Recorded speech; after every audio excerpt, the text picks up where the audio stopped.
আসসালামু আলাইকুম। ভাই আপনার নাম কি? মোহাম্মদ জনি। আপনার প্রতিষ্ঠানের নাম কি? রেজ এন্টারপ্রাইজ। এই প্রতিষ্ঠানের মালিক কে? মোহাম্মদ রেজাউল।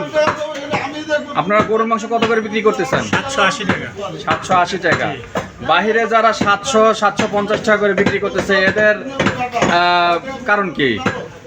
এখন বাইরে 700-750 টাকা বেচতেছে। ওনারা মনে করেন যে গায়ে গরু বেচে, দামুরও বেচে, তারপরে মনে করেন আমরা যেভাবে সার্ভিস দিই তারা তো সেভাবে সার্ভিস দেয় না। এই দেখেন আমাদের প্রায় 2টা গরু জবাই করছি, প্রায় 30-40 কেজি শুধু চর্বি বাদ হয়েছে। তারপরে এখানে ওয়েস্টেজ থাক মাংস আমরা পর্দা পাদ্রি এগুলো সুন্দর করে পরিষ্কার করে দিই। দেখা গেল যদি 1 কেজি গোস্তে যদি 50 গ্রাম আমরা ওয়েস্টেজ করি তাহলে 50 গ্রামের দাম হলো প্রায় 40 টাকা। তাহলে ওই হিসাবে আমাদের কেজি পরে 740 টাকা। এগুলো হিসাব কথা বুঝছেন। আর আমাদের এখানে কাস্টমার যা পায় চোখের সামনে পায়। এখানে আমরা প্রতিদিন ষাঁড় গরু বান্ধা রাখি, ষাঁড় গরু জবাই করি, কাস্টমার চোখের সামনে মনে করে কাস্টমাররা নেয়। এই জন্য আমরা 2 পয়সা বেশি বেশি। আর আমাদের এখানে মনে করেন এই রেজ এন্টারপ্রাইজের একটা প্রতিষ্ঠান আছে। এই এত বড় দোকান পুরো আসলে থানার ভিতরে কোথায় পাবেন না।